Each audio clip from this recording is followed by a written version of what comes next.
Olá, está entrando no ar mais um programa do canal Simples Assim.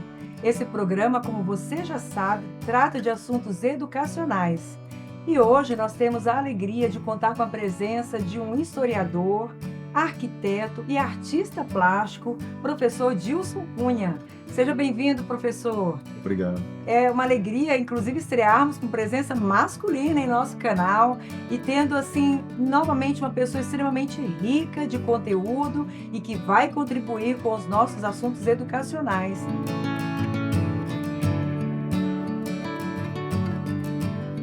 Professor, como a arte começou em sua vida? Em que fase você estava quando a arte surgiu na sua vida?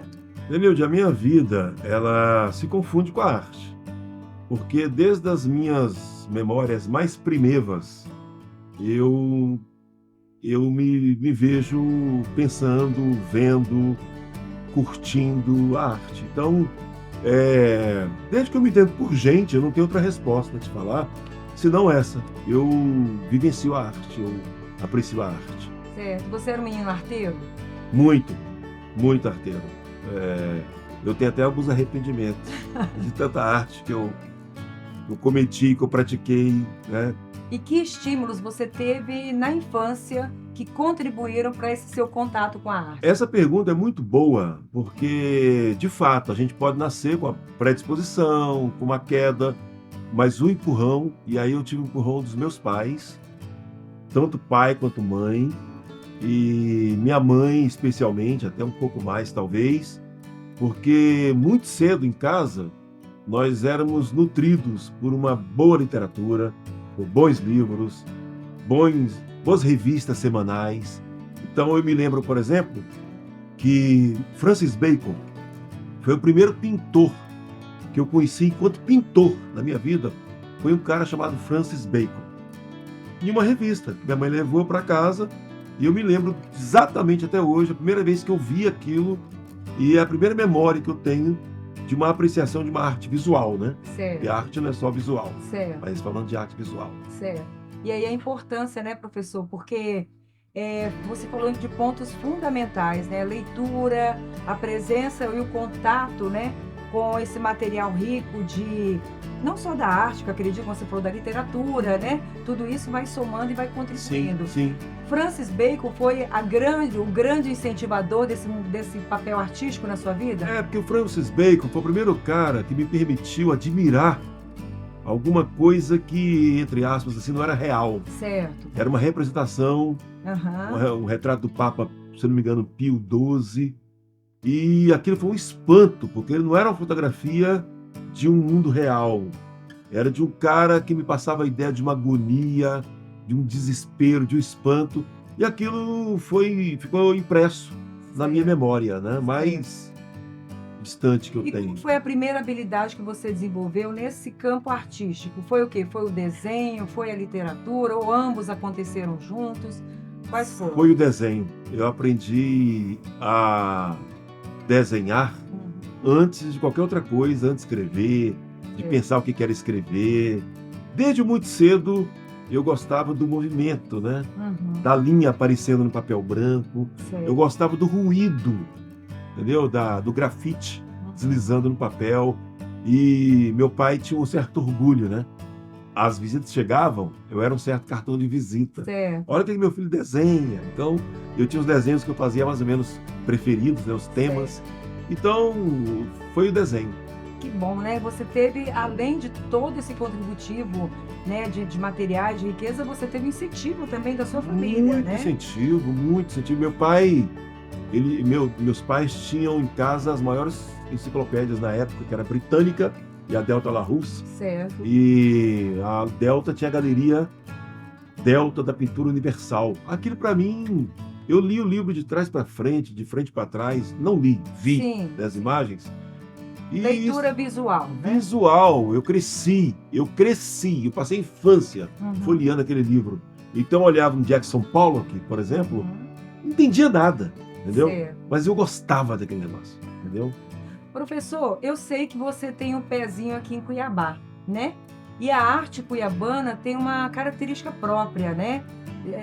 eu considero uma arte muito viva, muito regional, muito voltada para os elementos naturais. Sim. Qual foi o seu encantamento com a arte cuiabana? Então, eu tenho, na verdade, os dois pés, né? Aham, Aqui em Cuiabá, eu participei do Salão Jovem Arte, ganhei prêmio em 2 salões. certo. Eu conheço toda a turma de pintura aqui de Cuiabá, Gervani, grande amigo meu, há 4 décadas, Adi Sodré, que nos deixou em 2020, Nilson Pimenta, Regina Pena, Aleixo Cortez, toda essa turma, Dalva de Barros. Eu tenho o prazer de saber que a Dalva tem um retrato pintado por mim até hoje. E o que eu acho é que eu até evito chamar a arte cuiabana de regional, Certo. porque, como dizia Tolstói, se você quiser ser universal, pinte sua aldeia, né? Chagall pintava a aldeia dele e ninguém chama Chagall de regional. Sim, Você me entenda? sim, sim. Pois só essa ponderação. Certo. A arte cuiabana ela é universal e ela é belíssima porque ela é muito colorida, ela é muito honesta, o Uhum. que é uma coisa que falta em muitas artes ao longo da história. A cuiabana tem uma identidade própria, ela é muito honesta, ela é muito colorida. Matisse está muito presente por conta do Adi e do Gervani, né? Certo. Então, é uma arte muito boa, tematicamente falando, pictoricamente falando. Certo. É uma arte maravilhosa, a arte cuiabana. Que bom ouvir isso, professor. João Sebastião, que também já nos deixou, tem uns 6, 8 anos, fantástico. Sim. Né? Humberto Espíndola.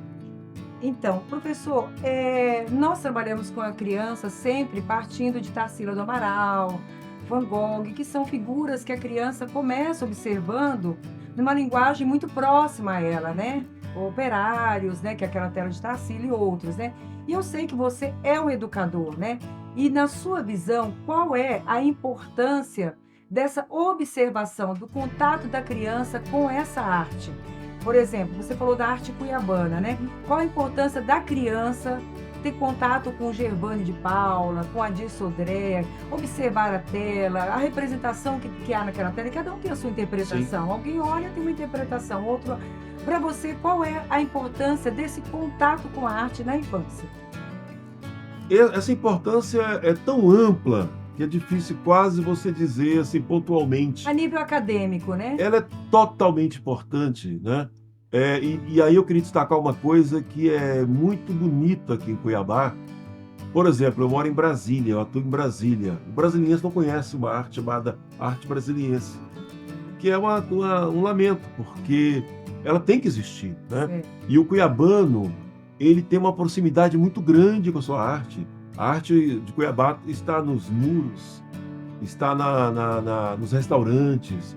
Volta e meia você está vendo alguma coisa acontecendo em Cuiabá e no fundo você vê o Miguel Penha, você vê um Gervani de Paula, você vê um Adi Sodré, um Aleixo Cortez, um Jonas Barros.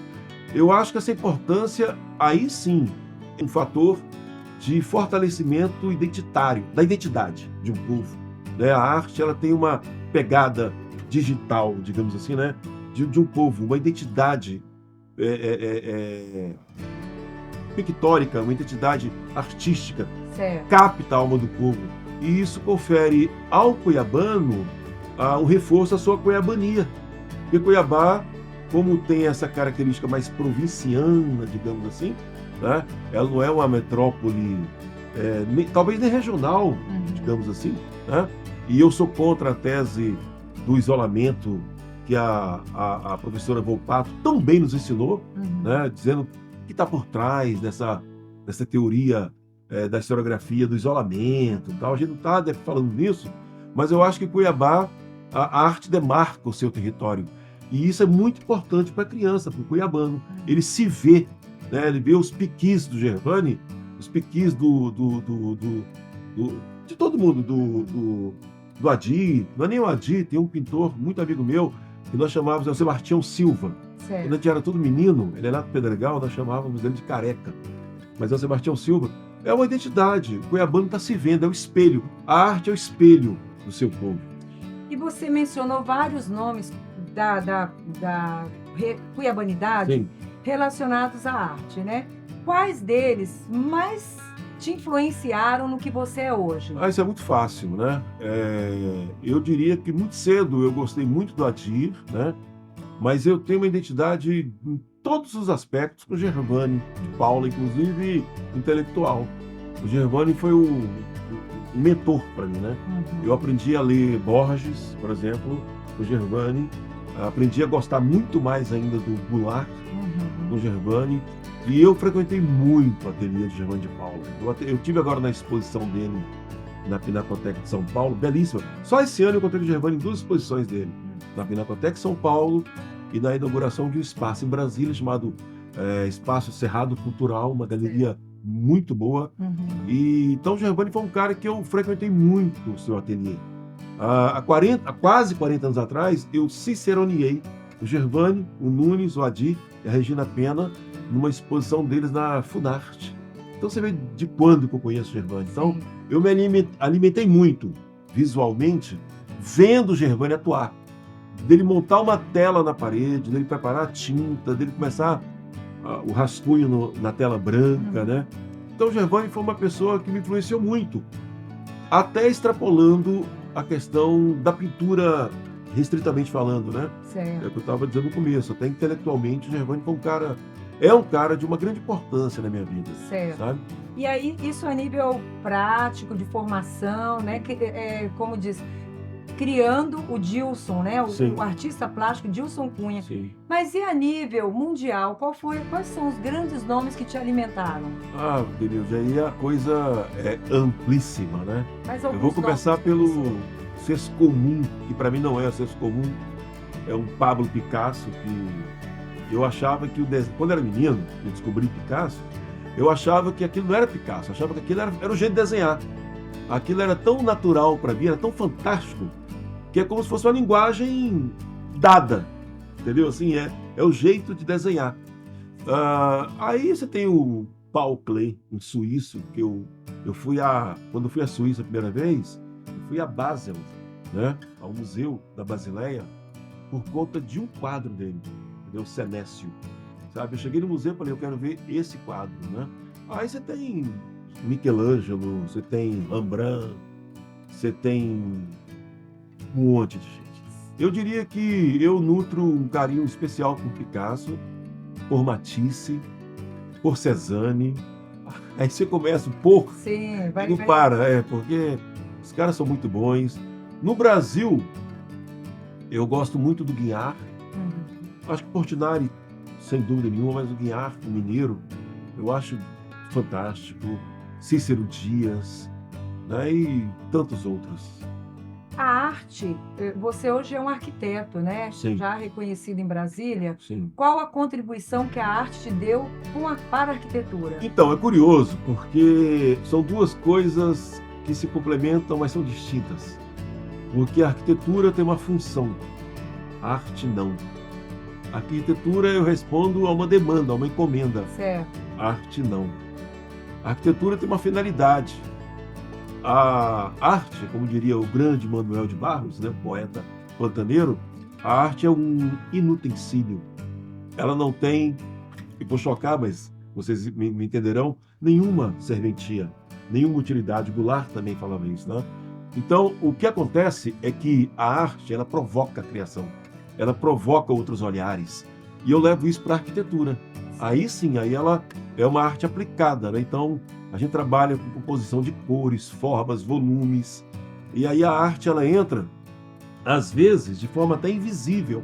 Você não vai ver nunca ali alguma coisa, fala, nossa, isso aqui lembra um pintor tal. Não vai lembrar. Mas tem ali um movimento pollockiano, digamos, né? O grande Pollock, que na hora de eu desenhar, ele está presente, entendeu? Certo. Então, a arte, ela é como um dilatador de vasos. Certo. Ela deixa fluir a criação. Só fazendo mais uma observação, por que vocês veem, por exemplo, o Niemeyer fazendo os croquis dele, segurando o pincel na ponta do pincel? Já reparou isso? Ele não segura o pincel assim. Ele segura o pincel assim. Né? O pincel está aqui, ó, né? Porque isso dá fluidez, entendeu? Isso libera a mão, né? Ele não trava a mão. Certo. Isso o Niemeyer trouxe da experiência do desenho artístico, entendeu? Certo. Professor, nós sabemos aí da importância da arte para a vida humana, né? A importância, em especial, nosso programa trata de assuntos para fomentar, né, nos pais o estímulo, o incentivo. Você é um professor, você está em sala de aula todos os dias. Como você faz essa ponte para que os alunos compreendam? Principalmente, eu sei que você trabalha com a escola pública, Sim, né? sim. Como que você faz essa ponte, estimulando no teu aluno um olhar para a arte? Pois é, Denilde, isso para mim, de verdade, é uma coisa tão simples, tão básica, que eu sempre pergunto o contrário: como é que você, professor, meu colega, não usa arte? Por exemplo, eu já comecei inúmeras aulas minhas eh, citando o primeiro parágrafo da Metamorfose do Kafka. Sabe, assim, a aula às vezes nem tem diretamente a ver com aquilo, mas eu crio um gancho e eu sei que 1, 2, 3 alunos pegam esse gancho e eu já fico feliz da vida. Então, por exemplo, eu vou falar do século XX, eu trabalho com um quadro maravilhoso do Van Gogh, chamado Café Noturno. Cara, se você olhar esse quadro apressadamente, o que ele tem a ver, né?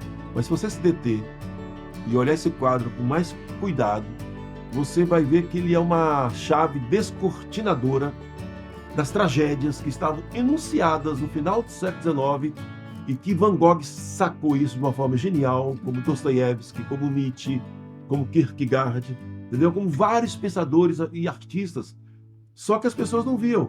E o Café Noturno é um quadro assim é uma tragédia, não é um quadro de forma objetiva bonito, é até estranho, mas que é o prenúncio do que viria a ser, sabe? Então a arte, ela tem essa sacada, a arte tem essa pegada, sabe? Do cara buscar lá na alma, no inconsciente, ou no subconsciente, ou no inconsciente coletivo, alguma coisa assim, sabe? E nos trazer algumas coisas que vão descortinar absurdos que estão iminentes, a gente não está vendo. Então, eu acho que a arte, ela é chave para o conhecimento também, entendeu? Por exemplo, tem um quadro que eu trabalho muito do Mantegna, é um grande pintor do final da Idade Média, que é o Cristo Morto de Mantegna. Cara, esse quadro é um quadro que mostrou um deslocamento da figura de Cristo. Ele é o primeiro cara a pintar Jesus dos pés para a cabeça, ele mudou a perspectiva e é um prenúncio de que a história também estava tendo um deslocamento, entendeu? De foco. E esse cara capta isso no quadro. Os alunos, quando você mostra esse quadro, você mal está acabando de falar isso, eles já estão viajando, já estão entendendo. E aí você captura a atenção do aluno. Então a arte tem essa mágica. Certo. E é importante, né, professor, a gente compreender que libera com tudo isso que você falou, a imaginação, né, o Total. contexto real, né, daquilo que está, às vezes, como você colocou, uma tragédia, mas que vem para a arte e trabalha de uma forma muito clara, mas não depressiva, né? Sim. E deixa eu te perguntar, você falou da sua infância, você falou da sua vida na arquitetura, você daria que conselhos a um pai para incentivar a arte na vida do seu filho? Ótima pergunta. Primeira coisa, evitem trabalhar com conceitos. O que é expressionismo, o que é impressionismo, o que é pontilismo. Evite essa bobagem, sabe? A criança tem que ser educada o olhar, é vendo. Levem seus filhos numa exposição de arte e não tente ensinar eles. Evita. Quando você começa a ensinar o seu filho a olhar um quadro, você começa a desensiná-lo a respeito da arte. Deixa ele ver. A criança sabe mais do que você. O olhar da criança é melhor do que qualquer outro olhar. Deixa a criança ver. A criança é livre. Nós temos problema, por exemplo, com uma árvore azul. As crianças não. A gente tem problema com mão com 6 dedos. Em Chagall, qualquer outro pintor, as crianças não têm esse problema. Elas se divertem. Elas são fantasiosas. Elas são oníricas. Elas são leves, né? Elas são lúdicas. Sim. Alguém já falou com razão, nós nascemos muito inteligentes, muito criativos e aos poucos a gente vai emburrecendo, sabe? Então, é o que Jesus falou, deixai vir a mim as criancinhas. Jesus Cristo falou, eles sabem, porque o reino é deles, eles são puros, eles não têm para onde chegar, eles já estão. Então a arte é assim, leve seu filho, deixe seu filho ouvir música, as mais bobinhas que você achar, são as que eles mais vão gostar. Criança tem um ouvido afinado, uma alma melódica. Criança é um radar, né? É um radar. Se bem soubesse os pais, eles é que ouviriam mais seus filhos, entendeu? É. Então, resumindo, Denilde, leva os seus filhos a uma exposição. Deixe-os soltos. Se você vai nos museus na Europa, é muito comum você ver as crianças tendo aula dentro do museu, sabe? Então é isso, é vendo. Arte se aprende, pelo menos arte visual, vendo, né? Se for Contato, né? contato, música, é ouvindo. E sem essa coisa boba de conflito de gerações, eles vão estar sempre um passo à frente e tem que estar. E tem que estar, né? Sei. Se não fosse, por exemplo, se não fosse um Rockney, não existiria um Basquiat. Mas se não fosse um Basquiat, não existiria outro artista hoje.